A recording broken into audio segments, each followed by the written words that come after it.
This child's father never suspected his son to speak so candidly to his elementary school teacher, who usually didn't hear many intimate details of the lives of her students' parents. She was shocked by what she heard and immediately called the father to inquire if what she heard was true. Before we begin, make sure you smash that like button, subscribe to our channel, and click the notification bell for more amazing videos. This is Nancy Bleuer. Her students call her Miss Nancy. She's a preschool teacher at Charlie Brown Preschool and Childcare in Mason City. Some people might think that being a teacher is a pretty easy job, but that couldn't be further from the truth. Nancy has to take care of dozens of children every day, and sometimes that includes hearing an earful about every detail of their lives. This is Camden. He's 4. What a smile. But one day in class, that smile was gone. Something was wrong, and Nancy could tell immediately that Camden wasn't his usual chipper self. It's normal for a kid to have a bad day or two, but when Camden's mood didn't improve after a few days, Nancy knew that she needed to find out what was the matter with Camden. After a few days of Camden's sour mood, Nancy pulled him aside and asked what was going on.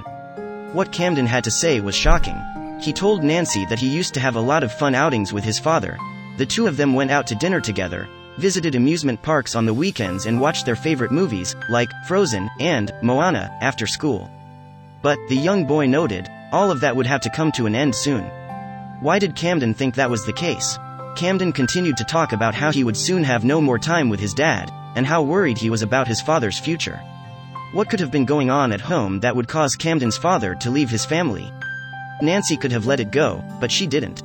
She decided to call Camden's father, Daryl Peterson, and get to the bottom of things.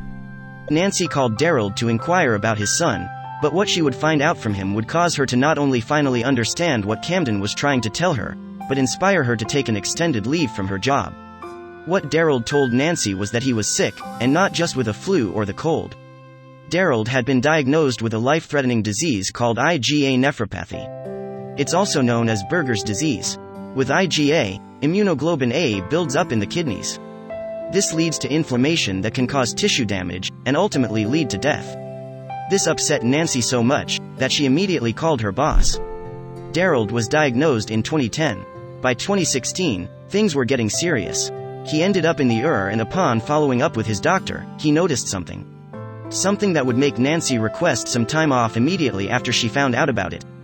Daryl's hemoglobin count was low. His doctor sent him for a biopsy, which revealed that he had 20% kidney function. His kidney failure was so serious that he may need a transplant to save his life, and that is just where Nancy comes in. Daryl was hospitalized for a week and immediately had to go on dialysis. He was getting treatments 3 days a week for 4 hours a day when Camden let his teacher know what was going on after his upset outbursts at school.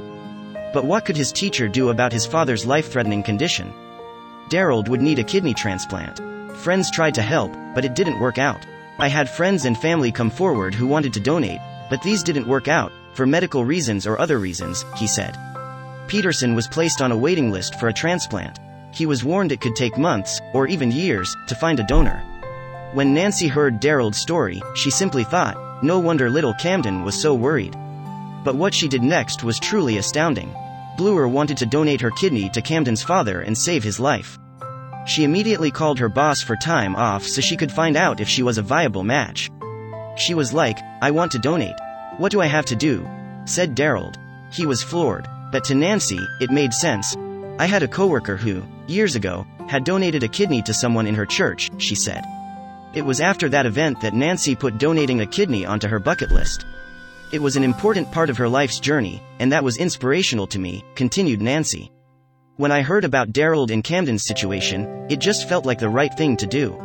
The offer was beyond generous. How was Peterson going to respond? At first, he was unsure whether to accept it. Daryl gave in after he was met with Nancy's insistence. But her journey was only just beginning. She still had many steps to go through before the donation could happen. First, doctors had to know if Nancy was a match for Daryl. Luckily, blood work showed that she was. I was really excited about it, Nancy said. I was ecstatic. The next step was scheduling the procedure, which is when it hit Nancy that this was really happening. But being a match isn't enough. After that, Nancy underwent months of testing as well as counseling. Transplants are serious procedures. Doctors needed to confirm she was ready to donate, both physically as well as emotionally. After months of tests and preparation, Bleuer had news for Peterson. Everything was ready to go. He looked stunned at first, Nancy said. It took a minute to sink in, but then he hugged me and I knew, okay, he gets it. Daryl did his best to thank Nancy. The day he found out, I said, "We're on, it's a go," said Nancy. Then, he came over and hugged me and he said, "Oh my gosh." He even brought her flowers. Here was Daryl and his son with a dozen huge roses and I'm crying, but of course, it was very nice, she said. The two went in for their procedures on June 1st of 2017. The procedures were performed at the University of Iowa hospitals and clinics. A team of talented doctors, nurses, and surgeons made it happen. After a week, the two were cleared to go home. Peterson is very grateful to the staff who made these procedures possible. "I cannot speak enough about the surgeons, the nurses, and all the staff," Daryl said. Just such a positive and supportive environment. You could tell that every person wanted to be there for you. But, most of all, Daryl is grateful to the woman who made it all possible. He's still not sure how to put it into words. "How do you ever thank someone for saving your life?" he asked. "It's an unbelievable gift. It's just amazing. There are people waiting every day for a kidney, for an organ in general. I wish there were more people like her. She's giving me a second chance at life," Daryl said. Camden also understands what this gesture means. He said, "You're going to make my dad better and live a long time," Nancy said. That just melts your heart. Thanks to his teacher, Camden can go to school unburdened with worrying about his father's health. Nancy's gift is one that will stay with Daryl and Camden for years. It was a very cool response, and it's good to know that I'll be able to go to Camden's high school graduation one day and talk about this and think, "Well, that was crazy," she said. Nancy has given father and son something truly precious. Peterson hopes that by sharing his story, he can raise awareness for organ donation. Currently, there are 93,000 people waiting for a kidney transplant. For some, the wait will be more than 10 years. To become an organ donor, click here. If you enjoyed this story, wait for our next story starting in 10 seconds.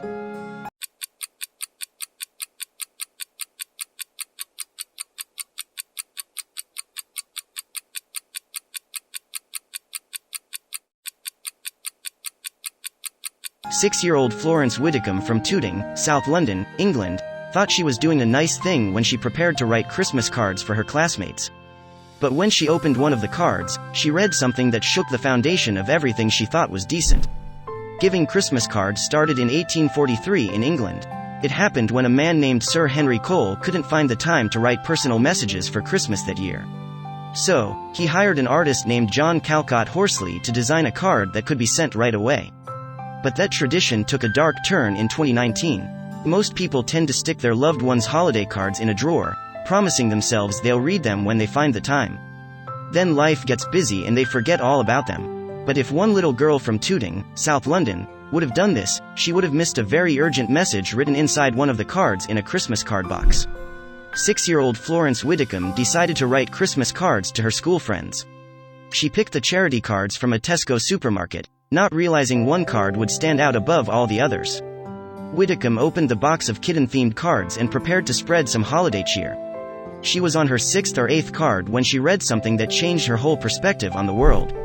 She realized that someone had already written inside the card. She had planned on writing her own personal message, but someone had already beaten her to the punch. She wondered how this even happened in the first place, but this was only a small piece of a much larger puzzle. The writing wasn't a holiday greeting. But it did leave the little girl quite stunned. She was too young to fully grasp what she was reading, so she turned to her father for help. But he wasn't quite so receptive, at first. Widdicombe's father assumed it was a prank, but the message itself was no laughing matter. There was something about this particular card that concerned him deeply, but she wasn't sure why that was. Widdicombe was shocked by the note and sort of thought it was funny at first. But something about it made her father, Ben Widdicombe, realize that this wasn't some sick practical joke. And he started wondering about the person who wrote the message. The message could have ended up anywhere, and yet it had made its way inside a box full of Christmas cards. Destiny had ensured that this got to the right hands. First, Ben had to make his daughter see the truth about the person who wrote it, before it was too late. He explained to his daughter that whoever wrote that message was in desperate need for help, which made the little girl very sad. But they couldn't waste any time. This was a time-sensitive situation. Unfortunately, the person who wrote the note was far, far away. The message hadn't come from someone in the United Kingdom. It was written by someone working at a factory someplace far away. Obviously, this person didn't want to risk their job at the factory just to say, "Hi there." They were desperate, and this was their last hope.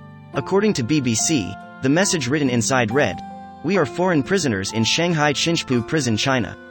Forced to work against our will. Please help us and notify human rights organization." But there was another urgent request and time was running out. The message asked the person reading the card to contact Peter Humphrey, a British journalist who had once been held in the same prison. Then, Widdicombe's father went looking for him. Widdicombe's father told BBC, "It hits home. There are injustices in the world and there are people in difficult situations and we know about that and we read about that each and every day." But would Humphrey be able to find the person who wrote the note? Widdicombe was able to track down Humphrey through LinkedIn. Once he did, he told him about the powerful message that his daughter had discovered days before Christmas, and Humphrey wasn't really surprised. Humphrey told BBC that he thought the person who wrote the note was one of his former cellmates whom he was captive with between 2013 and 2015. But there was a reason he couldn't identify the inmate publicly. Humphrey feared that the inmate would suffer retribution if the prison authorities were to discover what they had done. But how did a prisoner get their hands on a bunch of Christmas cards? The card had been made at Zhejiang Yongguang Printing in China, which got distributed to one of several suppliers. One of them was Tesco Supermarkets, where the Widdicombe's bought the box that came with the fateful card. As you can imagine, the company wasn't happy when they heard what had happened.